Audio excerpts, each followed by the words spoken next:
All right, everybody. This is SIC Talks number 118. I'm here with Ronen Givony, who is the author of Us versus Them, which is The Age of Indie Music and a Decade in New York, 2004 to 2014. I just finished this book. So, Ronen, thank you for arranging the folks at Abrams to send it over to me so I could check it out. It was really cool walk down memory lane for me. But anyway, first and foremost, how you doing? Great. Nice to be here and to be chatting with you and your readers. Thanks very much. You avoided saying nice to meet you, and I avoided saying it too, because I'm sure we have been in many rooms together at many times, but I don't recall, have we ever actually been like properly introduced? I don't think so. I feel like I've seen your name on various emails and such, but probably first time in person. Yeah, it's my stock and trade is my name on various emails and such.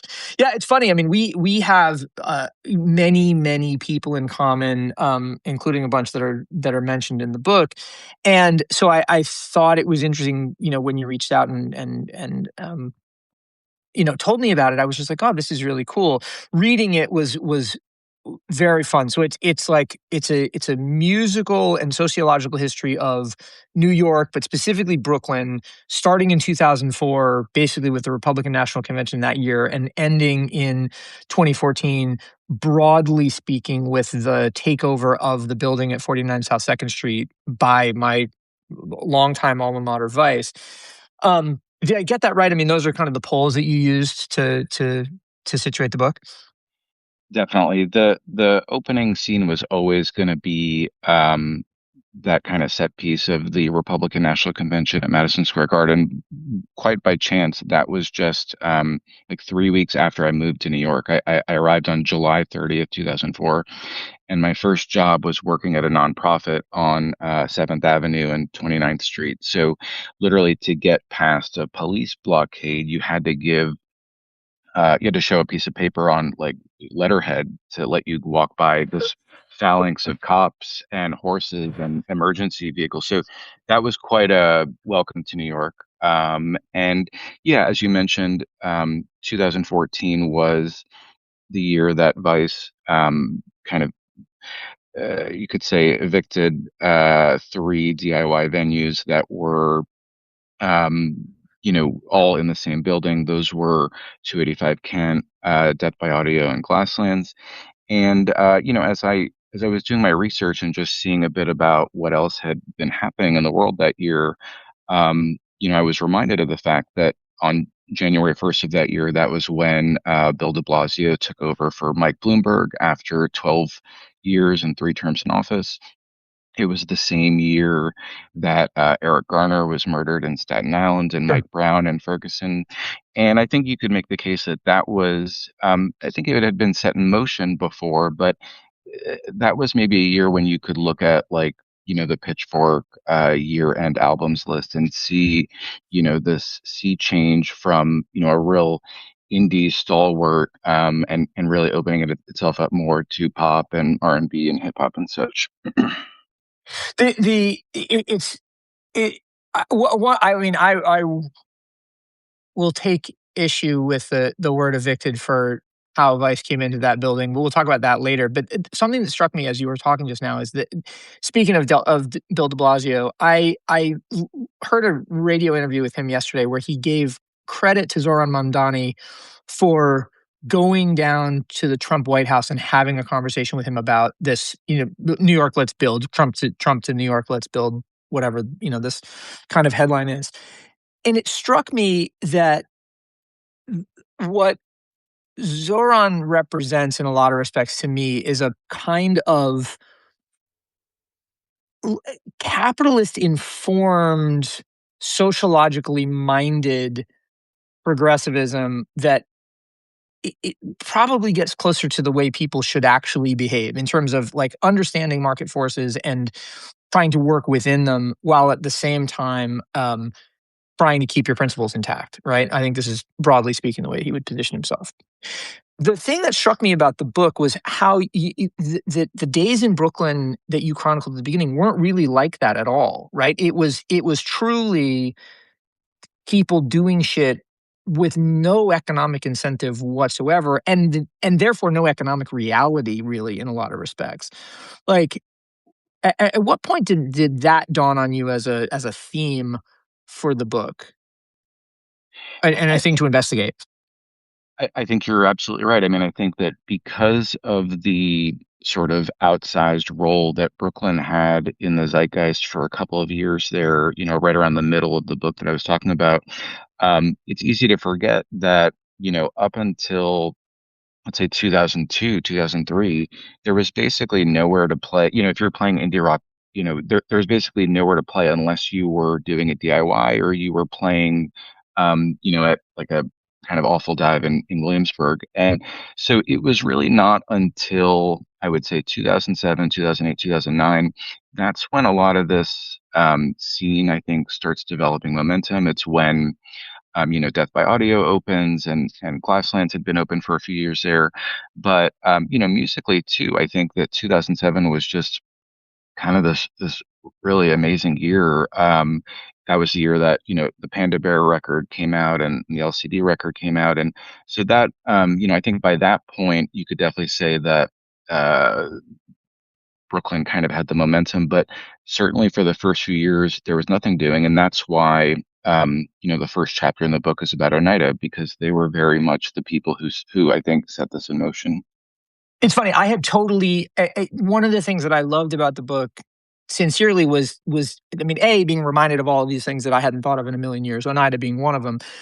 B was being informed about things. C. Ray comes immediately to mind that I had not been aware of at all, even at the time, despite the fact that I was very in it, um, at the time. And it was kind of remarkable to get into that and to remember. I went back and I listened to some Oneida stuff on Spotify. I listened to the C. Ray record on Spotify. I listened to the Amen Dunes record and the oh, what was the ambient record at the end that you Bing and Ruth. Bing and Ruth, Mhm. and Bing and Ruth, and I felt about most of them the same way as I would have felt at the time, which was like, this is not exactly my vibe. So I could understand why some of them in particular didn't land commercially or whatever outside of that little scene. What I thought was interesting about the way you seem to select artists, and you tell me if I'm wrong here, was that you picked them as archetypes, right? Oneida was the archetypical don't give a fuck, like doing this for the love of the experience, right? And in a scene where that happened. C. Ray was the archetypical liberal arts grads coming to Brooklyn to play high-minded chamber pop. Um, Amen Dunes was the prototypical, like failed failure to success transition, that sort of thing. I mean, did you start out that way? Did you kind of go, I need a this guy and I need a this type and I need a this type and I need a this type and that's how I'll populate the book? It changed a lot. I think Sure. I had an outline at the beginning that had, 10 or 15 bands, 10 or 15 records. And I think that it would have been very easy to write a book just about the usual suspects. It would have been very Yeah. easy. And I should preface this by saying I like all these bands. I've worked with these bands. I'm honored to have, done shows with them. But I didn't want to do the book about Grizzly Bear, Dirty Projectors, Yay Sayer, it's again, I hasten to add, it's no slight to them, but I felt that the book was about the scene and about the era, and I think that uh, as a narrative device, they were, I think that the less successful bands from Brooklyn are a little bit more representative in that there weren't that many, um, you know, Jack Whites and Julian Casablancas and such that came out, but there were many, many bands that Yeah. had just one record or like Oneida are still at it after, 20 or 30 years.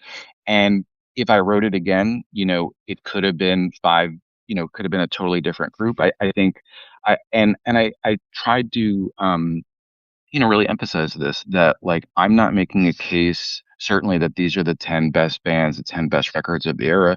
They each of them kind of allowed me to talk about a different theme. The parts and labor chapter, is about Iraq. The Buscaglia Sure. chapter is about Eric Garner and race and stop and frisk and such. So I wanted to hit certain notes, but in the end, really the bands I wrote about were just, and really all the chapters are just the most interesting people in my opinion. They gave, they were the most fluent and speaking, and they were just giving me this material, and I was like, you're writing it for me. Yeah. Well, it's one question I had as I was going through it, because of course it's as all books are in some way or another. It's a reflection of the author's world, right? So this is you setting your own experiences as boundaries and then kind of diving into there. As I was reading, I'm thinking about, like, I saw now known as Gavilan Reina Rossum perform a magic show at Rubalad in the basement on South Fifth Street in 1998, summer of 98 or 99, Wow. which was the weirdest. I mean, like, to call it a magic show was so. I mean, that's taking liberties. It was a performance. It was performance art that approximated magic, but was really about this kind of physical comedy and ridiculousness. We were also drunk on the homemade absinthe that was made at Rubalot at the time, and absinthe was illegal at the moment.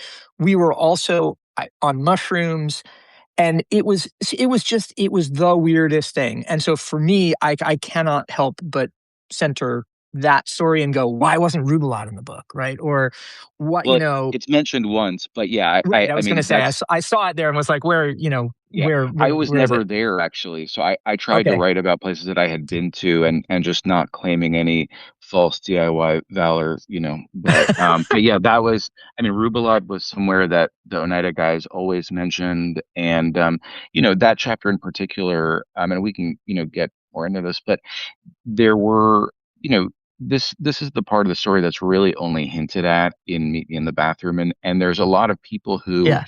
believe it or not, when I approached them to interview them, I said, I'm writing a book about these years in Brooklyn, and their first response was, I don't know, if it's going to be another one like that, like where everything's wrong, then I'm not that into it. And I had to really kind of make the case to them a little bit, and part of that was things like, the Twisted Ones and Rubalat and all these places that have sort of been erased a little bit from the story, and you know. I, I could have very easily had a second volume with, 10 more venues and 10 more bands, but it's that was just part of me trying to get the story straight a little bit. Yeah, well, I mean, look, first and foremost, anybody listening, you've heard the gauntlet has been thrown down. Ronan's got another book, and we can talk more about the Rubalot and all of the others. It's funny, by happenstance. When I came to New York, speaking of these origin stories, I came to New York July 4th, 1998.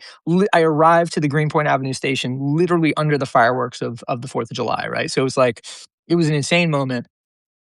Um, I bounced around for 6 months without a place to live, and I ended up in a one-bedroom on Greenpoint Avenue, 2 doors over from Fitz, from the Twisted Ones, who, by weird happenstance, was living with my girlfriend, now my wife's college classmate, Emma, Huh. from Dollhouse, and who, was a big part of that scene as well. So I had a kind of an inside look at that stuff. I, but funny story that you'll appreciate. I was invited to a wedding that Fitz was DJing at, and Fitz's rule for DJing at the wedding was, you don't tell me what to play. And so he was playing Melt Banana at the wedding. It was just absolutely insane. Like, the guy is, Nice. truly a legend. Anyway, the the the thing that struck me about what those people were doing, all of them, Emma among them, was they were operating in this kind of gravity-free environment where anything could go and anything therefore did go. Um, which is a spirit that we tried to bring. I tried to bring to things later. As you've booked bands from all over the world through your wordless music series, through Le Poisson Rouge, and otherwise, did you get the feeling that condition existed anywhere else at the time or since? Anywhere else in the country, you're saying?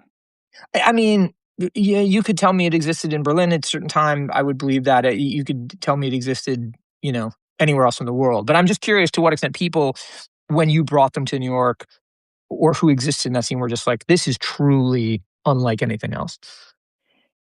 I kind of resist a little bit the idea of I mean, I'm a 22-year-old 22-year-old years in New York now, so as a New York exceptionalist as it, but I do think that Same. I do think that that's part of what these years really cool is that there was obviously something happening in Brooklyn. There was a parallel thing happening in Timor. The evidence thing had died down a little, but there was a scene in Montreal, there was a scene in Toronto, a scene in LA, and you'd make the case that this kind of serendipity and just these pockets of activity, but it kind of to your point, it fits in particular. This is really, the last um, era before the stranglehold of smartphones, before social media, before, all of us had an attention span of 3 seconds. Like I Right. think there's a quote from John Colpitts of Oneida where he says in the beginning, at the time, uh, would go on stage and we're from Brooklyn, it was considered like a bit of a joke at the time. It doesn't mean that it was right. That was where Brooklyn culturally was at the time. And so I Yeah. think all those guys were not imagining like, oh, if we keep doing this, Jay-Z show up. I think it was literally like just people left to their devices and kind of magic sprouted. The did you at any point feel like, okay, the bloom is off the rose? I mean, I know the book ends in 2014, but did you get a precognition of that at any point? I think that this kind of goes back to what we were talking about before with Vice. I think you could make the case that like, maybe if Vice had found another building and those venues had been left to their own devices, maybe they would have been around another 5 or 10 years. Maybe Google would have come in, a year later and the process would have been inevitable. Um, I do think that scenes and genres and sounds have lifespans. That's why Sure. grunge was a thing for a certain number of years. And in total, like it was, depending how you want to count it, 10 or 15 years. I think that yeah, the culture did shift a little bit, and if you had told me when I was working on this book that an indie band from Brooklyn would be on SNL, like a month before it came out, I'm not sure I could have visualized that, but it does seem like these things kind of move in cycles a little bit. Yeah, it's true. The interesting thing about Geese, the band that you're referring to, is that they came out in a way, or they came out of a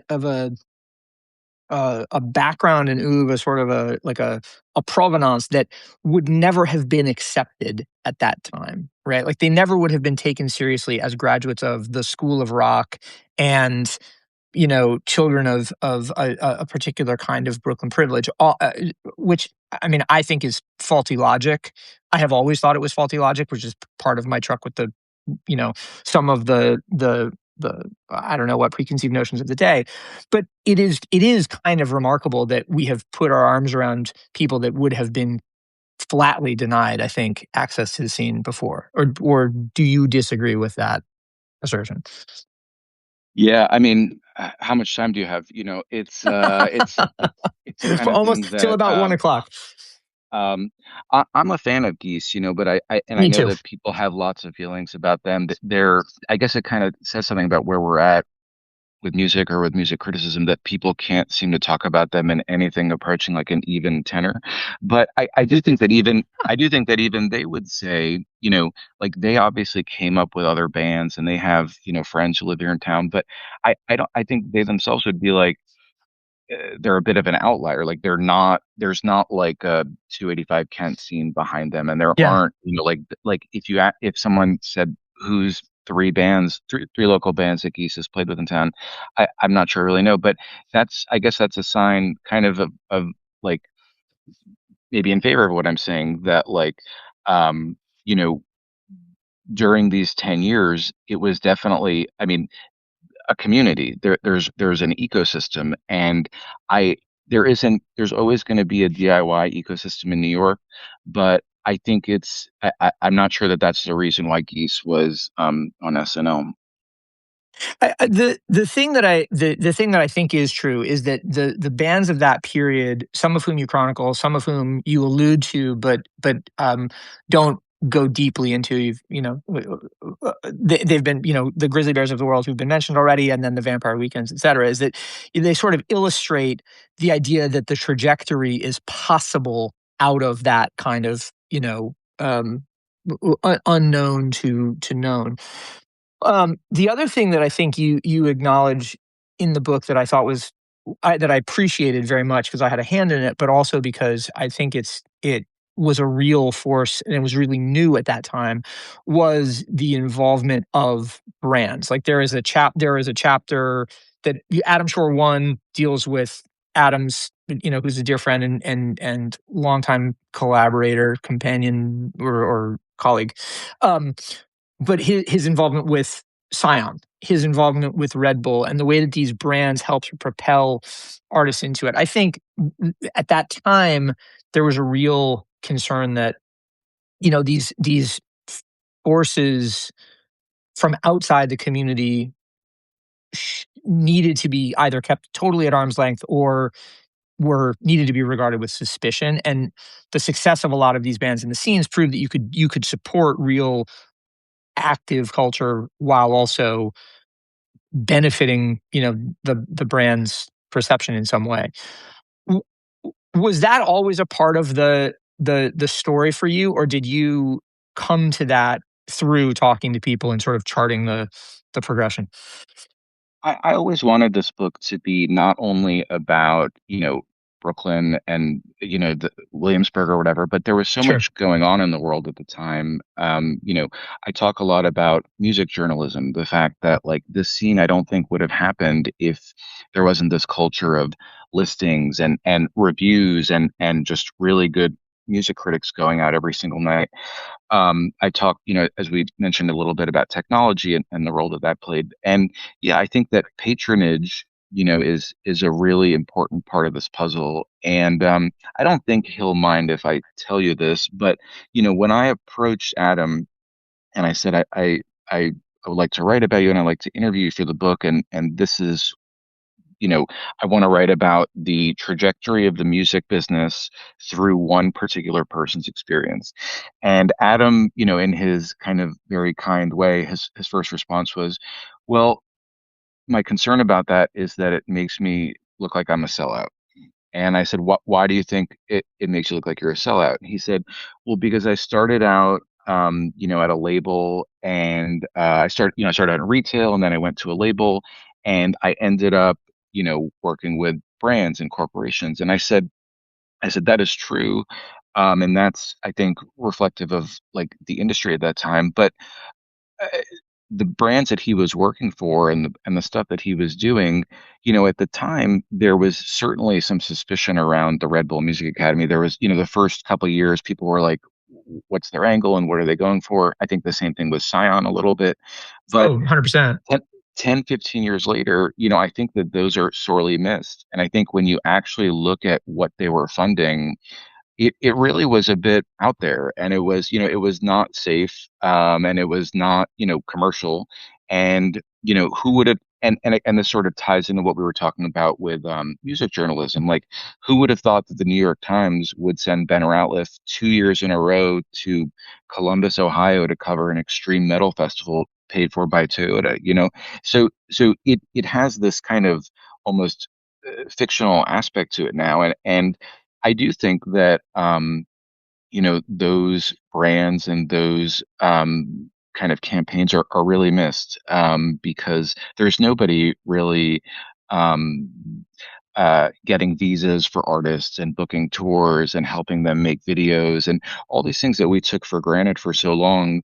And so, once I realized that Adam had kind of had just a career in these different phases, I thought maybe that's the way to illustrate, just the larger musical economy. Yeah, well, it's the thing that is. I think that's a great point, and his experience encapsulates the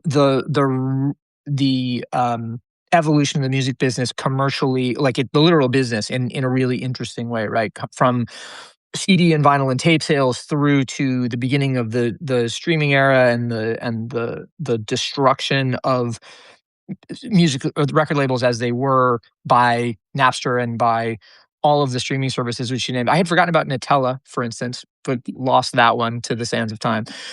But in any case, getting into the brands, and then now, like I ran into Adam in October at a performance of the music from a Netflix show based on a video game in front of a live audience of 1,500 paying fans who were there to have a fan experience, right? They weren't there to participate in like critically excellent music. I'm sure some of it could be regarded as such, but it was just like it's a new way for for fans, most of them young people, to just participate with music that they love, and I think there's that's tremendously laudable.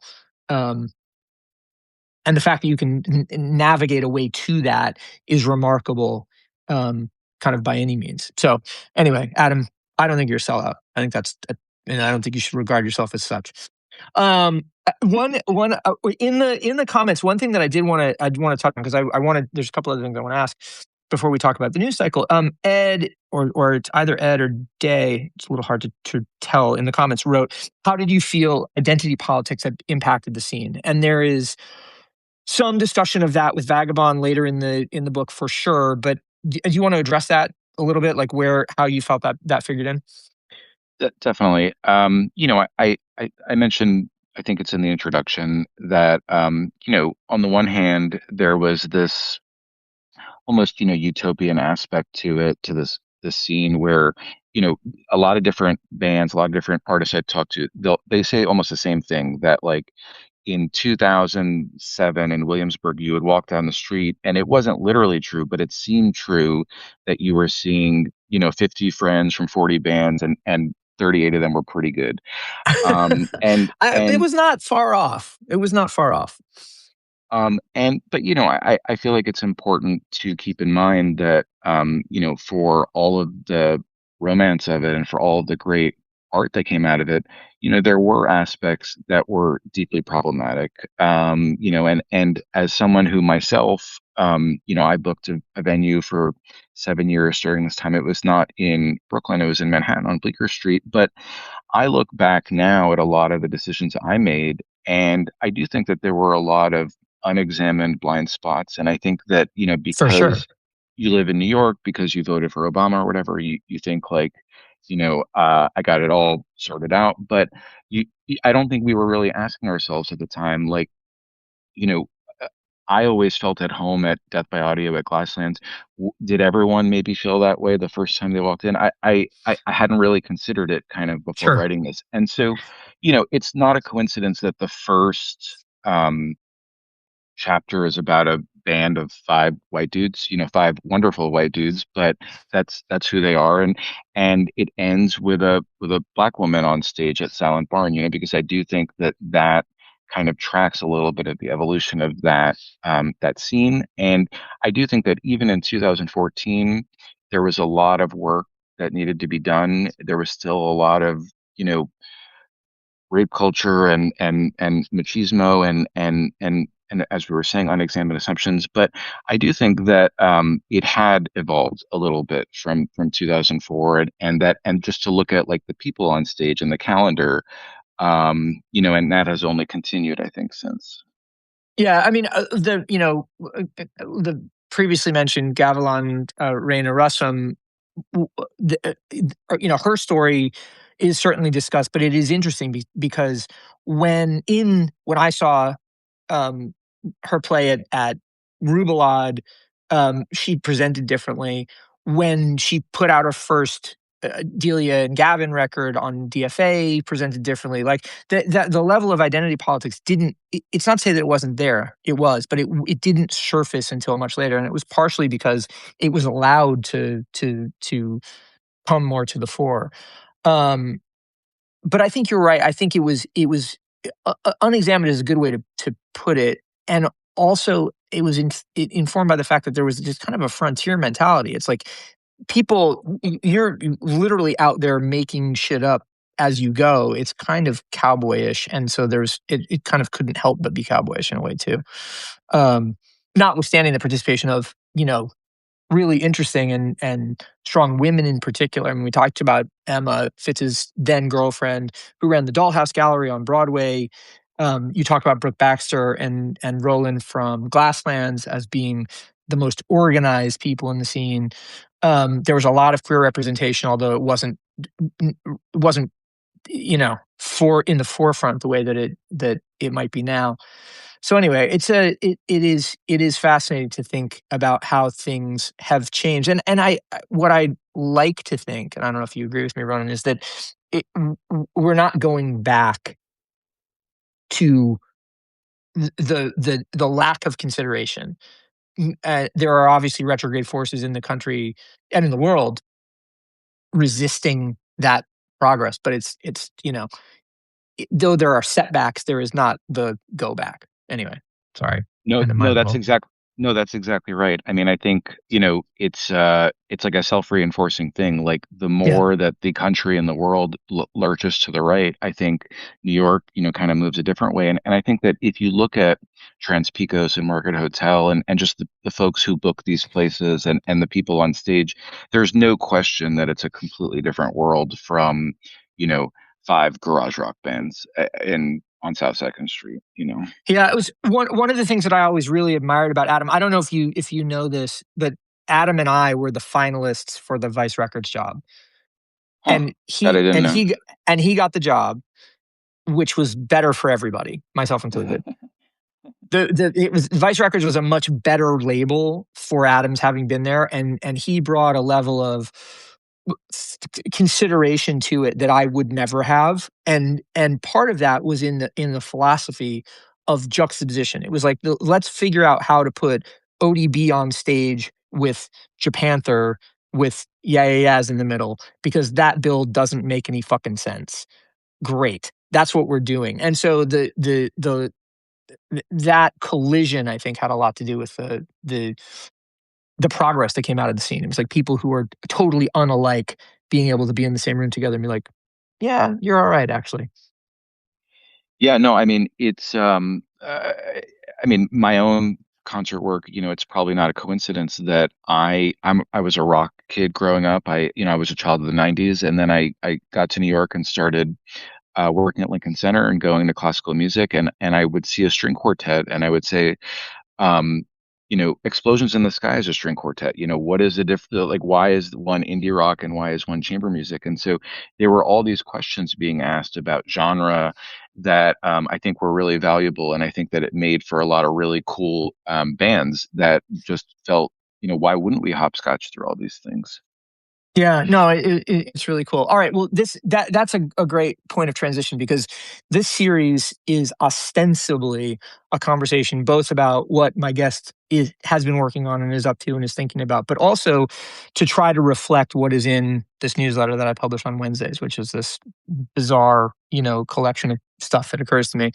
I did a bad job of sending you links in advance, but I am really interested to know what has been jumping out at you in the news cycle recently. And then further to that, where you're getting your news and information. And when I say news, I mean literally anything, right? Like in the book, you talk about Peter Orlov's Data Strain newsletter as a for instance.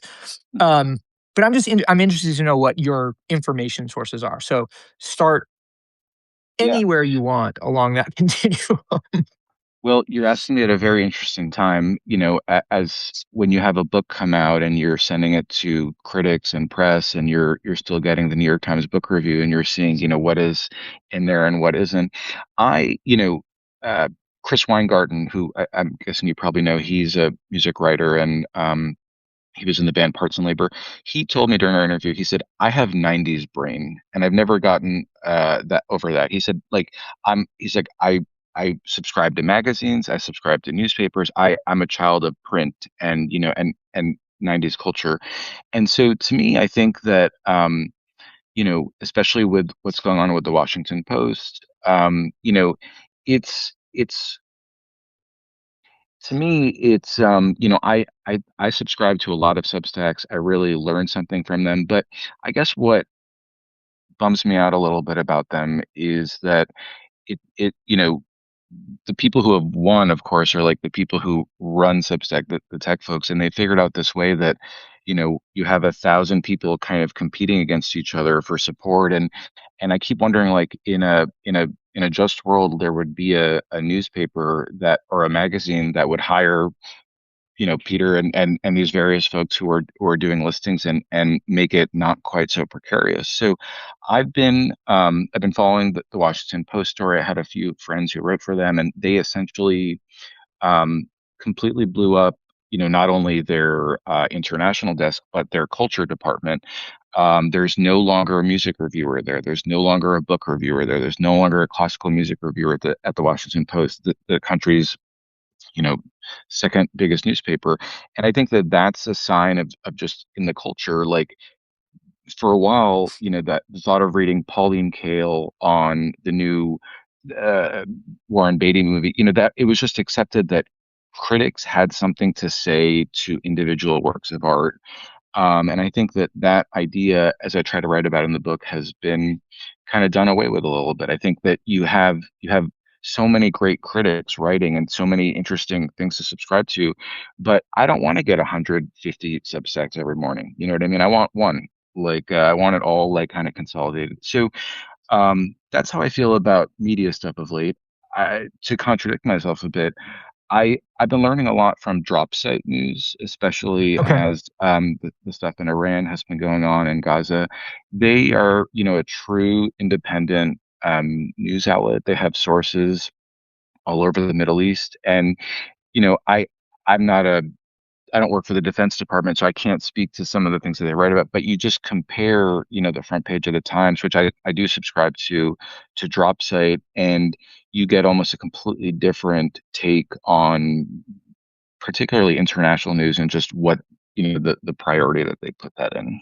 Yeah, it's interesting. I mean, that you mentioned in the book, not to return to that too quickly, but you mentioned in the book the story of Heavy Metal in Baghdad, the band across the Cauda that Vice went to cover in 2006. That and the fundamental insight there, from talking to Suresh and Eddie at great length over time was like we were sitting in the green zone and reporters were just hearing back from stringers. Nobody was out in the red zone at all. So we just thought, fuck it, let's go out into the red zone, which is, uh, you know, retrospectively an insane choice, but also totally logical, right? So it makes sense that the information sources would be different because they are totally disintermediated.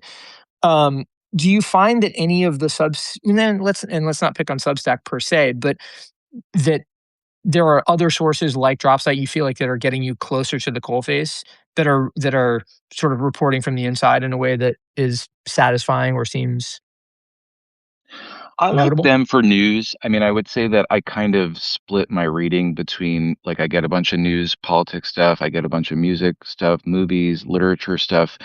You know, all of these uh, subjects have, experts and I don't know, I don't mean to give the sense that I'm like have beef with Substack. It's more like I wonder how they're like supporting themselves. You know what I mean? And you see like Yeah. the number of paying subscribers each of these people have. I myself, I every time I get a, do you want to start paying for the subscription? I say, well, I guess I probably should start paying for this one too. You know what I mean? Like it's like the Woody Allen joke. Like it's like if it's not me, then who's gonna do it? Like Right. so Well, I think you have to. I mean, look, as somebody who has a paid component to his newsletter and who, you know, probably stays well supplied with beer, but not by not much else by it. Like, it's one of the things that you sort of I think the modern creator ecosystem is about diversified revenue streams. Like it's about kind of saying, how do I take money from subscribers? How do I take money from live performance? How do I take money from, insight and consulting or, paid work for hire? How do I, occupy some sort of full-time role or part-time role or whatever? And it's uncomfortable, I think, for many people. The irony is, to me, the book is about an entire ecosystem of people who were doing an analog to that in order to pursue their passions, and so you sort of have to just reframe it as such. That doesn't take away from the fact that for normies, the fact that there's nobody reviewing culture at the Washington Post is a huge loss. It is. Not everybody wants to live life the way that I do or that people in Williamsburg in 1999 did. Um, Anyway, I don't know where I'm going with that, but I take your point. And I guess what I'm just interested in is to what extent you see a similarity between that condition now and the condition that you chronicled in the book. And, are there green shoots that get forced out of this economic reality? To speak only for myself, like when I was coming up and doing what I was doing, I never booked, like, I wasn't when I became a concert producer, I had never like booked a show in college. Like I learned it all basically from like Time Out New York and Brooklyn Vegan and the New York Times arts listings page. And you could kind of see a trajectory where people would start writing for these, online services, and then they'd start writing for Pitchfork or something. Then they'd go to work for the New Yorker, they go to work for the Times. I'm a little bit older now, so I don't know, but I guess my worry is just like for someone who is 26 today and moving to Greenpoint or Williamsburg, like what is the path that they see? I'm sure that there's outlets that I'm just not personally familiar with, but it does seem a lot more precarious for a young person trying to, as you say, cobble together this existence from all these different sources. It's funny. That was one of the questions I wanted to ask you because you probably are not familiar with this, but I have a 19-year-old who's in college. I have a 16-year-old who is going to go to college soon, and so what happens to them after their education concludes is a question. And I wondered whether you were aware of any of those sorts of little pockets popping up here and there that you know you say, yeah, Greenpoint's been cooked for years. Obviously, like when I moved here, I always tell people all the time it was the end of the earth, like the literal end of the earth. Yeah. Um, Whereas now it's the center of the earth, right? Okay, so Campbell, my 19-year-old, it's not Greenpoint. Forget about it. But East New York or Maspeth or Detroit Mm. or wherever. And I wonder to what extent you hear about any of those sorts of effervescences. Yeah, I mean, I think, you can't go to a party or, show in New York without hearing three people say where they're, thinking about moving to. It's what New Yorkers do. It's always like, where are we going to go when we have to? But, um, yeah, I mean, again, I mentioned this a little bit at the very end of the book, but this is not something I could have seen when I started writing, is that in a weird way, um, real estate wise, we're in a very similar place to where, we were when punk rock started in the late 70s. There's all these Sure. buildings basically sitting empty and unoccupied. And you wonder why an enterprising landlord in wherever, Midtown, the financial district, Long Island City, Jersey City, how long they're going to wait for these places to sit empty before they find, a Brooke Baxter or Eden Wilbur who's going to um, do something like that. There's, a band that I'm really keen on, and just this whole scene of young folks from Chicago, the Hallow Gallow bands, which is, Horse Girl, and they recently relocated to New York. But I think that, you have this, like, it feels like a very similar scene where it's labels and promoters and zines and young bands. And I, you know, I guess I don't spend that much time worrying about like is this thing going away? Because I think there's always going to be cool, intellectually curious, ambitious young people doing something. And, if they have to hoof it in from Jersey or from, the Bronx or something, they will do it. And Yeah, then and we'll start hoofing it out there when they've established for the shows their bulkheads. Yeah. for Raina's magic show. Yeah. Dude, that was so insane. Oh man.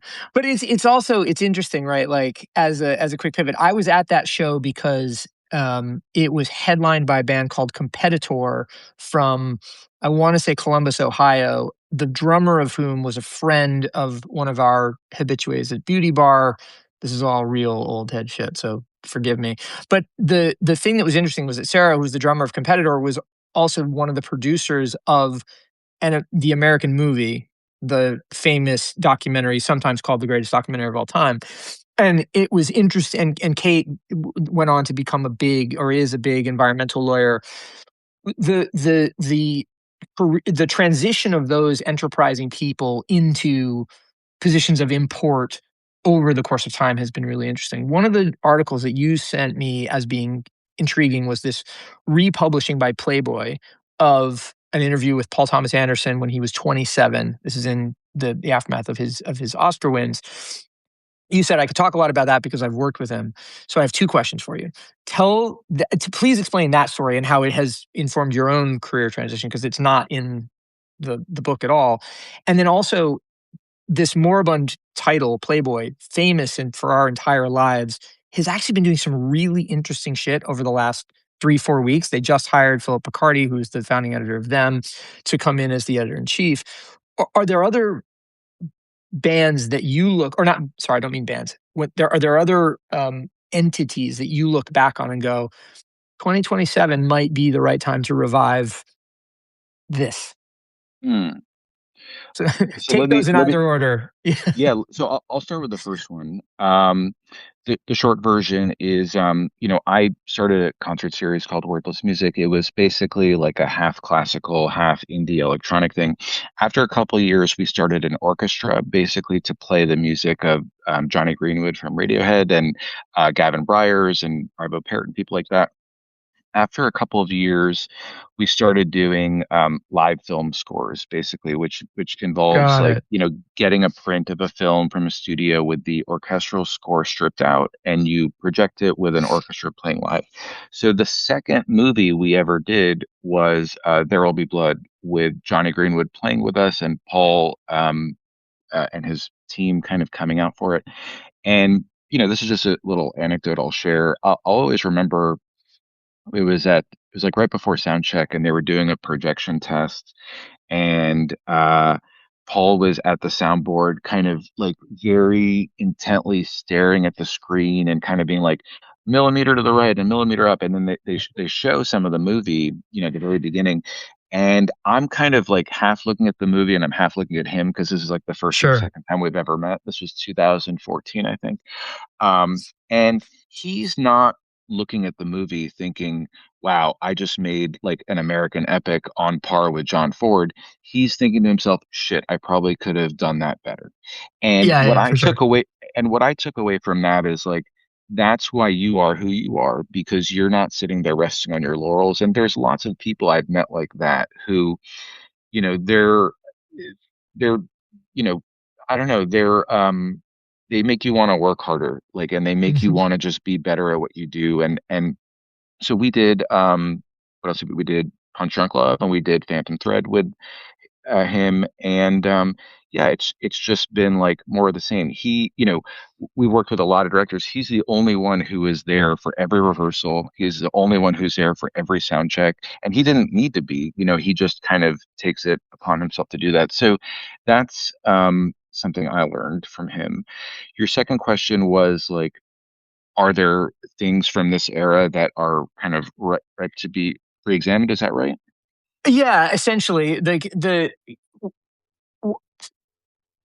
I think back to print publications that I contributed to as a freelancer that don't exist anymore. I think about venues and companies and initiatives that are gone. And I just wonder if you sort of think like, "Oh, it would be really amazing to bring back Volume, the nightclub in Williamsburg, as for Yeah. instance." Like, It does seem like people are, I mean, again, this might just be my own New York bubble, but it does seem like there is a culture of kind of analog DIY stuff that people are into that like they don't want to read the Drift magazine, as a PDF on their phone. They want to go to a cool bar in Brooklyn and meet yeah, somebody cute and talk to them. And so I think that yeah, like whether it's just these more kind of handmade, you know, DIY efforts, like I think that people are pushing back a little bit against this idea that everything has to be mediated through their phones. And